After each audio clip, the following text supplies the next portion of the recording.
सुशील जी, स्वागत आपका। इन दिनों मैं देख रहा हूं कि आप लोग भी बड़ी बेशुमार मोहब्बतें लुटा रहे हैं दलितों पर।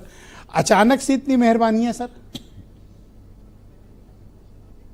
नहीं, मैं बाबा साहब अम्बेडकर की जयंती के अवसर पर आप सभी को पहले तो बधाई दे रहा हूं और पूरे देश में हर्षोल्लास के साथ उनकी जयंती मनाई जाती है। और आज इस अवसर पर आपने दलितों की आवाज पर बात की है। इस देश में हजारों साल से जो वंचित और शोषित समाज के लोग रहे हैं, उनके उत्पीड़न की दास्ता जो थी, उसको संविधान के द्वारा ही दूर किया जा सकता था। और बाबा साहब अम्बेडकर को कांग्रेस ने संविधान सभा में भेजकर कानून मंत्री बनाकर इस देश में जो संविधान बनाकर बाबा साहब अम्बेडकर ने इस देश को दिया, वहीं से बाबा साहब अम्बेडकर के द्वारा एक रास्ता खोला गया और उनको भी स्वतंत्रता, समानता और बंधुत्व का जो रास्ता मिला, उससे एक मध्यम वर्ग आगे आया है और उसमें कांग्रेस का बहुत बड़ा योगदान है।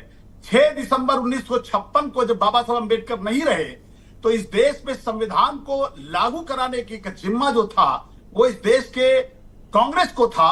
और कांग्रेस ने ही इस देश में चाहे बूटा सिंह को गृह मंत्री बनाने का काम किया, चाहे मीरा कुमार को स्पीकर बनाने का काम किया, चाहे सुशील कुमार शिंदे को गृह मंत्री बनाने का काम किया, और चाहे इस देश में सर मैं आपको बीच में टोकना नहीं चाहता शुरुआती राउंड में, लेकिन मैं कुछ बातें आपसे कहना चाहता हूं। ये टोकनिज्म की जो आप राजनीति करते हैं ना, कि साहब बूटा सिंह को बना दिया, सुशील कुमार शिंदे को बना दिया, इनको बना दिया, उनको बना दिया, महावीर प्रसाद को बना दिया। सर, टोकनिज्म की जरूरत नहीं है दलित समाज को।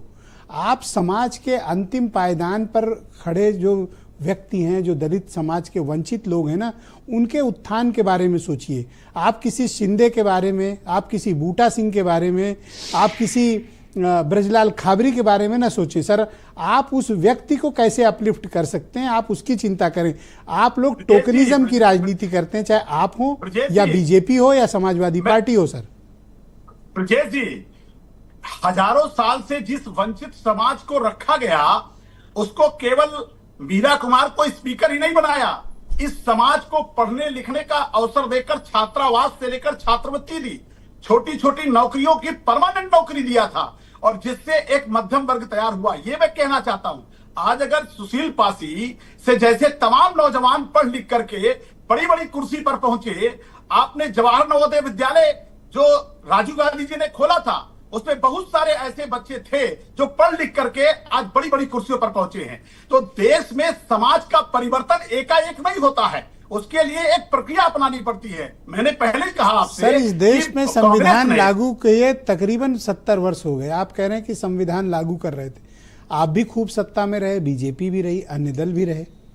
दलितों की हालत तो sir, let me finish sir, आप इतने बेचैन क्यों हो रहे हैं? रुक जाए, मुझे सवाल पूरा कर ले। खूब अच्छा समय और हम लोग खूब अच्छी बातें करेंगे।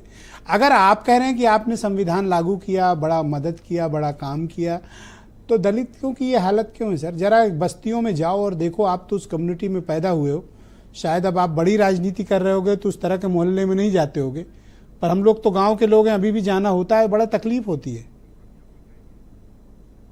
सुशील जी। ब्रजेश जी, कहना बहुत आसान होता है।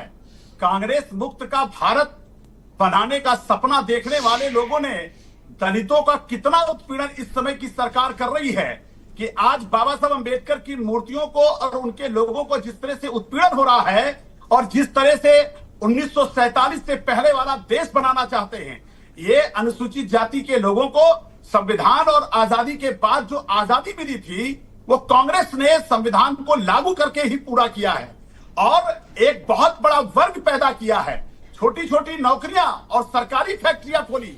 अगर सरकारी फैक्ट्रियां नहीं खुलती, सर, मैं आपसे फिर अनुरोध करूंगा कि बजाय टोकनिज्म की पॉलिटिक्स के, आप लोग दलितों के लिए वाकई में कुछ गंभीर होइए और सोचिए। मुझे लगता है कि मैं जब भी जितना आप मुझे टोक रहे हैं और जितना मैं इस डिबेट में अनुसूचित जाति का प्रतिनिधित्व कर रहा हूं, उतना मैं कहना टोक रहा हूं। अगर इनको सवाल करो, जैसे क्यों अनिला सिंह नाराज हो गई, क्योंकि उनको भी टोका गया है। आप मेरा सुन लेते, उसके बाद टोकते तो मुझे अच्छा लगता। सर, 2.5 मिनट कंटिन्यूअस बोले हो, तब पहला प्रश्न किया हूं मैं। कोई बात नहीं, आपको खोज कर मैंने बुलाया कि आज आप आओ और बोलो। नहीं ब्रजेश जी, मेरा ये कहना था कि जो समाज का परिवर्तन होता है वो सतत प्रक्रिया होती है। इसमें बहुत सारी योजनाएं लागू की गई थी। स्पेशल कंपोनेंट किसको दिए गए थे? वो गरीब लोगों को दिए गया था। हमारा कहने का मतलब है जितना होना चाहिए था उतना नहीं हुआ है। तो जिसको कांग्रेस मुक्त भारत के नाम पर सरकार सर बनाने का कोई मौका यहाँ दिया, कांग्रेस वो तो मुक्त हम भारत की बात नहीं कर रहा सिवाय आपके। आप ही वो बार हमें बार कर रहे लाभार्थी कहते हैं। हैं। मैं तो कह रहा हूं वो कि गरीब आज- मुक्त आज भारत की हो। तारीख में- मैं तो कह रहा हूं कि अरे अशिक्षा मुक्त भारत हो। हमारे लिए कहा जा रहा है कि हम लाभार्थी हैं, पर हम आप नागरिक सुनना भी नहीं पाने चाहते को हैं तैयार सर। हैं। आप ये समझें कि आप लाभार्थी कैसे कहला रहे हैं। स्थिति बदलें, इसके बारे में आप विचार करें। नहीं, हम कोई आपको विचार नीचा ही- दिखाना नहीं चाहते हैं कि आप कांग्रेस से हैं तो हम या सुनील साजन को मैं नीचा दिखाना चाहता हूं या अनिला सिंह को। मैं केवल आपको वास्तविक स्थिति बताना चाहता हूं। आप लोग ये जो सवाल करने से इरिटेट होते हैं इससे ना हो। नहीं, आज हमको लाभार्थी कहा जा रहा है। आप हमें यू आर नॉट लाभार्थी सर, आप लाभार्थी कहते हो। नहीं, दलितों को लाभार्थी कहा गया है। दलित लाभार्थी नहीं है इस देश में, नागरिक है। वो अपना हिस्सा चाहते हैं, वो इस देश में भागीदारी चाहते हैं। और इसीलिए दुर्भाग्य जनता है कि एक कोई राजनीति अपनी कहते कमी हैं। स्वीकारना नहीं चाहता और सबको लगता है कि उसने दलितों को तो भगवान बना दिया है, जबकि वास्तविक अगर- स्थिति यह है अगर- कि आप सब उनके वोट को चूज कर अपना अपना सत्ता का इस्तेमाल करते हो नहीं, और ये सभी वोट- सम्मिलित हो ये वोट- उसमें। आप वोट सब की शामिल हैं राजनीति नहीं उसमें। नहीं, मैं वोट इस की कार्यक्रम में राजनीति थैंक नहीं यू है। सुशील जी। इसी- मैं आपको टोकना नहीं चाह रहा था, लेकिन चूंकि आपने ऐसी बात छेड़ी इसलिए आपके साथ ऐसी दूसरे राउंड में फिर समय दूंगा।